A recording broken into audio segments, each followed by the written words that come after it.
Mesdames et messieurs, bonsoir. Et j'implore votre indulgence si je suis un tout petit peu fatigué parce que ma journée était longue et je rentre de Rome où j'avais un cours à l'université Gregoriana. Et qui dit choisir dit aussi renoncer. Et après j'avais un autre engagement et j'ai choisi d'être ici. Pas pour m'attirer la moindre gloriole, c'est pour participer simplement au débat. Et il y a juste, Galeb ne savait pas il y a 2 jours qu'on allait l'inviter. Parce que Mohamed Louisi a été souffrant, nous lui avons demandé de venir, il a dit tout de suite oui, au pied levé. Ça mérite vraiment vos applaudissements. Non. Alors ça, je ne voulais pas en parler. Je ne voulais pas en parler parce que je n'ai que 5 minutes, elles sont plus ou moins élastiques, mais je prendrai 2 ou 3 secondes pour dire si j'étais un homme orgueilleux à l'ego hypertrophié, je ne dis pas je viens remplacer Mohamed Louisi en rentrant de Rome, alors que j'avais à côté un autre engagement. Mais il semble que dans la vie du citoyen que je suis, rien d'autre. Alors, vous me posez des questions sur l'islam, je voudrais bien répondre, pas parce que je sais ces choses-là ou je pratique ça, d'ailleurs, qu'est-ce que c'est que pratiquer? J'ai jamais mis en avant mon appartenance confessionnelle, je ne la tais pas non plus. Mon père fut recteur de la Grande Mosquée de Paris. Bon, c'est ainsi, ça fait partie des déterminismes de la vie. Je dis c'est le citoyen qui parle. Et dans une société ouverte, libre, démocratique, sécularisée de surcroît, sous la voûte commune de la laïcité, c'est d'abord le citoyen in abstracto de toute autre appartenance, dans un premier temps qui s'exprime, quand il y a la prise de parole publique, et après il se déterminera comme il l'entendra. Homme de foi, non-homme de foi, syndicaliste, de gauche, de droite, que sais-je encore, supporter de tel ou tel club de football, que sais-je. Mais ce qui nous rassemble d'abord, c'est la citoyenneté, parce que nous faisons partie d'une même nation, au-delà d'un simple plébiscite, comme l'aurait dit Ernest Renan.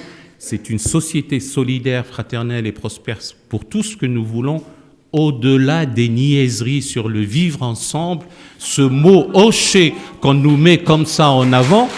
Et je ne sais pas à quoi ça renvoie. Sommes-nous ensemble, mais sommes-nous dans la défiance, dans la méfiance, dans la crispation, quel gros mot, dans le communautarisme, ou sommes-nous pour constituer cette fameuse société commune, solidaire, fraternelle et prospère pour tous, dans laquelle il y a une mosaïque humaine avec synergie, osmose, symbiose et une volonté commune pour un engagement commun, pour que les causes justes de parlement desquelles nous sommes tous épris soient une réalité. Et donc c'est pour ça que je suis venu ici dire qu'une formation politique qui œuvre et dont les responsables voudraient présider aux destinées de la nation, eh bien il y a lieu de parler. Et donc la réponse, oui, il y a problème. Il ne faut jamais taire les choses. Il y a véritablement problème, il y a un problème de l'islam en France et de par le monde. L'enjeu est crucial, la question est épineuse et on ne peut pas la traiter comme ça, me semble-t-il. Je ne dis pas que le format n'est pas bon, parce que chacune des questions soulevées ici nécessite à elle seule un colloque ad hoc. Depuis que je suis présent ici, à commencer même par la maîtrise du champ sémantique, du vocabulaire utilisé. Mais je ne dis pas ça parce que nous ne sommes pas dans une enceinte académique ou universitaire. Donc, je réponds aux questions. Je réponds aux questions aussi, j'ai dit citoyen, mais citoyen laïque, ou doublement laïque, du substantif au sens où je ne suis pas un clerc, et encore moins un clerc éclairé. Et je suis aussi...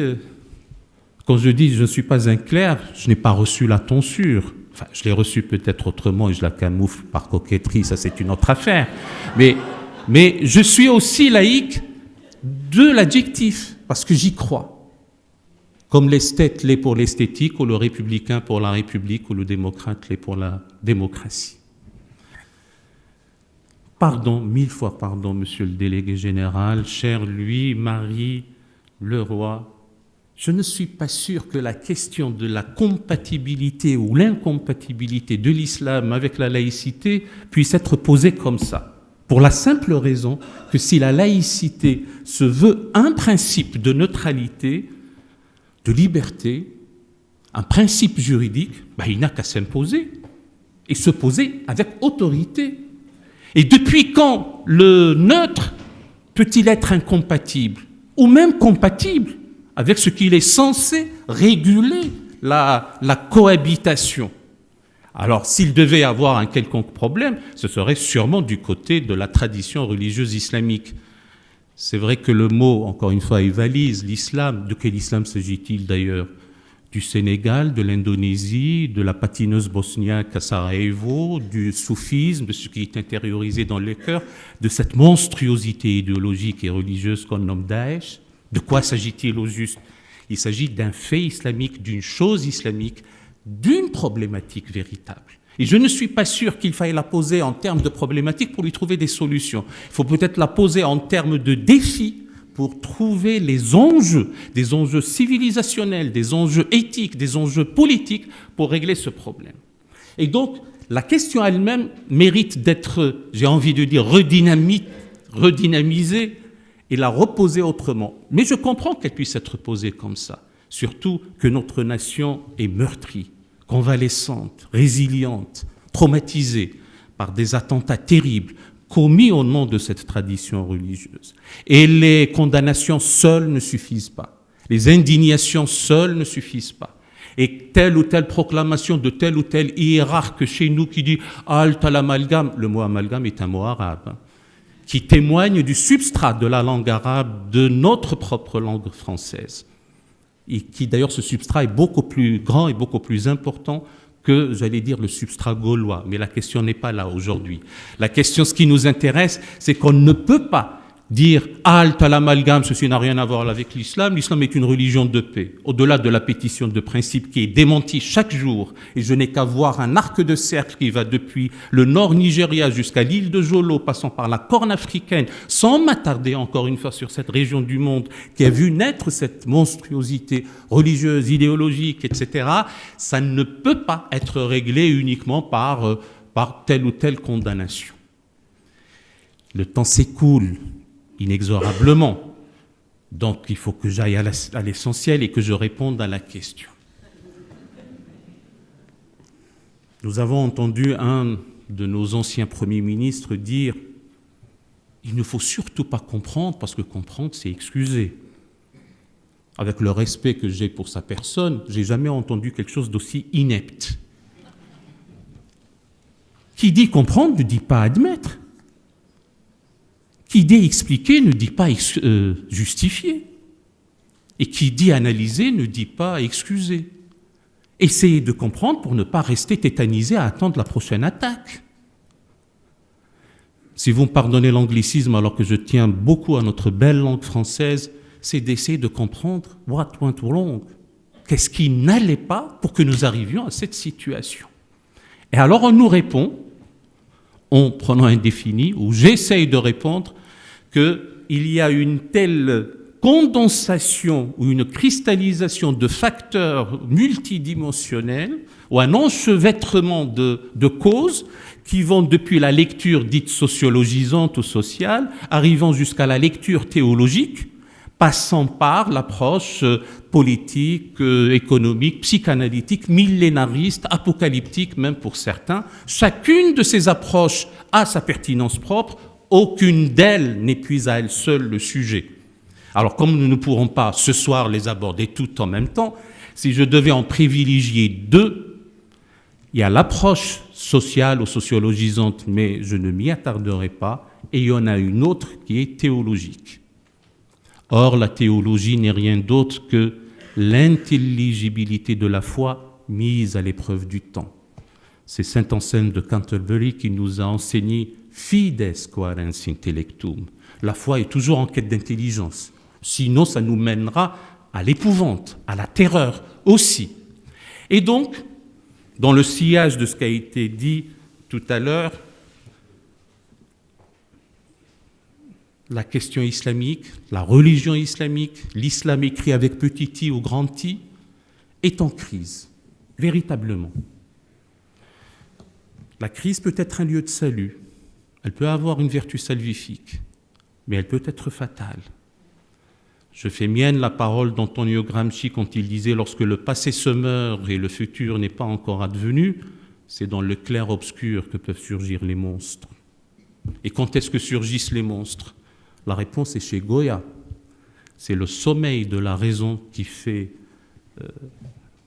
émerger ou engendrer les monstres. Enfin, la citation exacte, abandonnée par la raison, l'imagination engendre des monstres, unie à elle, elle devient la mère des arts et de leurs merveilles. Et dans sa gravure, il sogno de la razón produce monstruos. Eh bien, c'est vrai qu'il y a le sommeil de la raison en contexte islamique. J'ai la faiblesse de croire. Ce n'est pas parce que j'ai parlé de ma filiation ou de mon père, qu'il y eut à un moment donné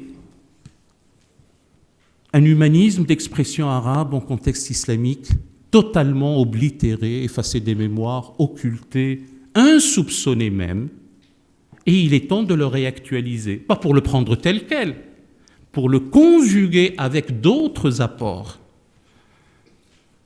d'humanisme, de valeurs, auxquels nous tenons tous.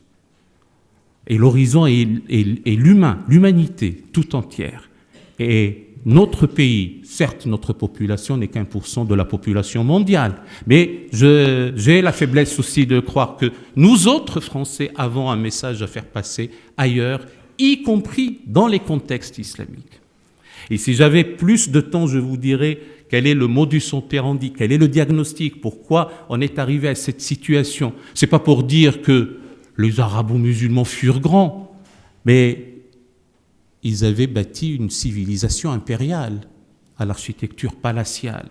Topkapi, l'Alhambra, le Taj Mahal, la Souleymanie en témoignent et défient l'éternité.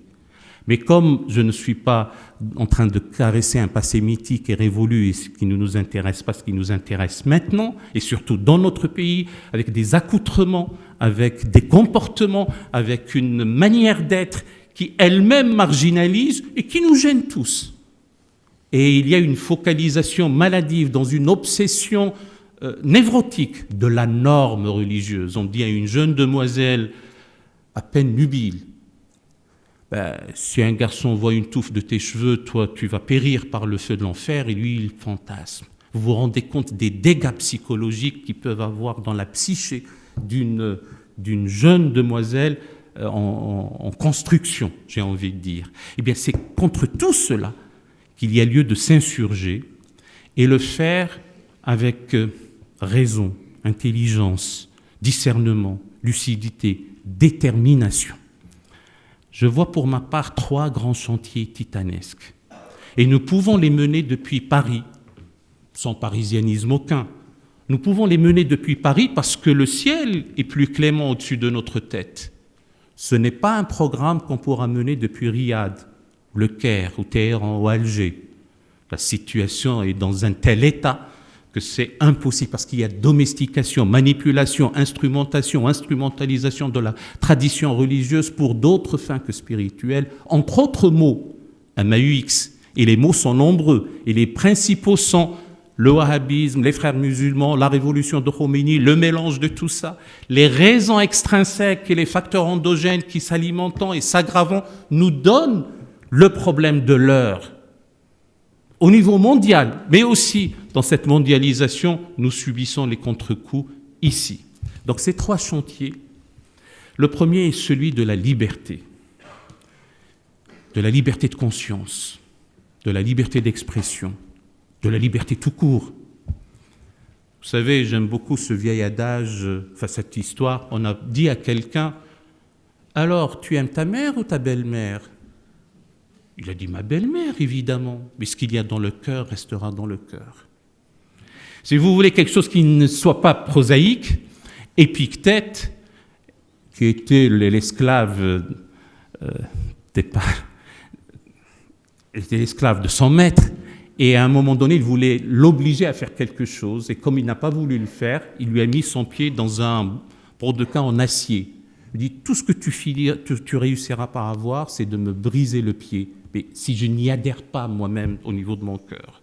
Donc c'est pour ça que la question de la liberté de conscience est fondamentale. Criminaliser l'apostasie est en soi criminel. Comment pense-t-on contraindre par la coercition, par la menace, par la terreur, par la violence, ou par un simple regard inquisiteur à ce qui relève d'une adhésion intime et spontanée dans un acte libre en être libre. Je parle sous l'autorité des ophtalmologistes ici présents éventuellement. On appelle scotum. Un scotum est un point aveugle, une lésion du nerf optique qui fait qu'on ne voit pas. Eh bien, le scotum de la pensée théologique islamique de nos jours est la question de la liberté de conscience et la question de l'apostasie. Et si on ne s'y attelle pas pour régler ce problème, eh bien, ça nous minera, nous autres humains, avant tout, et j'ai envie de, cette fois-ci, ramener l'horizon uniquement à notre nation. Et qui dit liberté dit aussi, c'est un impératif pour l'exercice politique, avec la laïcité. Et je vous donne une assertion. L'assertion, elle est discutable, sauf si on discute les prémices au départ. Aucune, en dehors du judaïsme, avec Dina de Malchuta Dina, la loi du pays ou la loi du royaume est notre loi, dite en hébreu, aucune religion au monde, quelle qu'elle soit, et pardonnez-moi de dire, y compris le christianisme, n'a renoncé ou ne renonce au pouvoir temporel motu proprio. Un beau matin, vous avez un synode, un concile dit « Ah, ben les affaires de la cité ne nous intéressent pas ». Ça ne se passe pas comme ça. Et ça ne s'est pas passé comme ça. Et aucune religion au monde, quelle qu'elle soit, pas même l'islam, ne résistera à la laïcité lorsque c'est voulu, ingéré, discuté, intériorisé, et on en est convaincu de la part d'abord de ses clercs, de ses théologiens, de ses penseurs, de ses philosophes. Et Laurent a cité quelques-uns. Malheureusement, on entend parler d'un Ben Laden ou d'un Baghdadi, mais on n'entend pas parler d'un Ali Abderrazik avec son livre « L'islam et les fondements du pouvoir » paru en 1925, au lendemain de l'abolition du califat, où des intellectuels, effectivement, s'étaient félicités, s'étaient réjouis, avaient même regretté que cette abolition fût aussi tardive. Donc, ce travail est là. Allez, ça c'était le premier chantier. Les autres vont être rapides. Le deuxième chantier est celui de l'égalité. Je ne suis pas en train de passer en revue la devise républicaine, vous verrez que ça ne sera pas le cas après. Mais l'égalité fondamentale, ontologique, foncière entre les êtres, quels qu'ils soient, par-delà le genre, par-delà l'appartenance confessionnelle, par-delà l'orientation métaphysique, est quelque chose qui doit être au cœur de ces enjeux civilisationnels. Là aussi, puisque ce que je vous dis, prenez-le comme une 4e de couverture d'un ouvrage à lire et peut-être même en plusieurs volumes. Il y a lieu à parler, à dire, à revisiter l'histoire, à revenir, etc. L'essentialisme réducteur, les généralisations abusives sont dans certains cas que le témoin d'impéritie d'analyse, rien d'autre. Le troisième chantier, tout aussi titanesque, est celui de la désacralisation de la violence. Nous sommes au XXIe siècle, nous en avons mangé quasiment 2 décades, et il y a encore des individus sur Terre qui pensent qu'il y a une quelconque efficacité à la violence. Parce qu'on pense que homo homini lupus, et on n'y peut rien. L'homme est un loup pour l'homme, nous a enseigné Hobbes et avant lui Plaute. Parler de paix, de concorde, paraît quelque chose relevant de la naïveté obtuse. Très bien, enfin très bien. Au moins que cette violence soit dans le cadre, pour parler comme Max Weber, de l'État, détenteur de cette violence légitime. Alors de grâce, au moins que ne nous enseigne pas du haut des chaires des mosquées ou ailleurs que c'est la transcendance qui l'a commandité, que c'est garanti par le divin. Continuer à croire qu'il faut faire appel à des phalanges angéliques, à des cohortes d'anges, telle une puissance céleste pour venir assister les armées terrestres, relève de l'archaïsme de la pensée. Et donc ces 3 chantiers qui sont au cœur de la réflexion philosophique, théologique, politique, éthique même, c'est un travail qu'il faut mener depuis Paris. Et notre cher pays, notre chère France aura l'islam qu'elle mérite. Un islam de beauté, d'intelligence, de liberté, d'humanisme, qui assume tous les héritages des peuples, quels qu'ils soient, y compris ceux qui ânent sous des servitudes renouvelées, chassés de leur demeure injustement, à cause des guerres ou à cause des bouleversements climatiques. Ou l'islam de la terreur, de l'épouvante, d'un Kouachi, d'un Koulibaly. Les grammairiens auraient dit « je parle par antonomase ». Les noms propres sont devenus des noms communs. Et ça, c'est aussi notre défi à nous tous. Je rêve d'avoir un institut d'islamologie savante, ici, à Paris. Et donc, comme il ne s'agit pas uniquement de pourfendre, de dire rimer, de dire ça ne va pas, il y a aussi des propositions. Il y a lieu d'avoir des imams formés. On ne leur demande pas à tous d'être des savantissimes. On leur demande d'être de bons liturges, de bons ministres du culte, des thérapeutes de l'âme. Et ceux qui réussissent parmi eux pourront siéger sous la coupole. Ce n'est pas réservé qu'à Monseigneur Lustiger, que Dieu ait son âme, ou à d'autres. Parce que c'est comme ça que je vois notre nation. C'est comme ça que je vois l'évolution de l'identité de la France. Je ne l'appellerai jamais identité nationale. Ce sont ces enjeux-là dont je parle, les maîtres mots demeurant, et je vous assure que ce sera le mot de la fin, en tout cas moi pour cette fois-ci, éducation, instruction, acquisition du savoir, culture, connaissance, préparation à l'altérité confessionnelle, être sensible à la beauté. Ce n'est pas suffisant. Nous avons vu la barbarie nazie. Donc l'inclination pour les valeurs esthétiques est aussi essentielle. L'amour du beau, les belles lettres, les beaux-arts, la poésie, la musique, ce qui élève spirituellement et ce qui flatte les sens.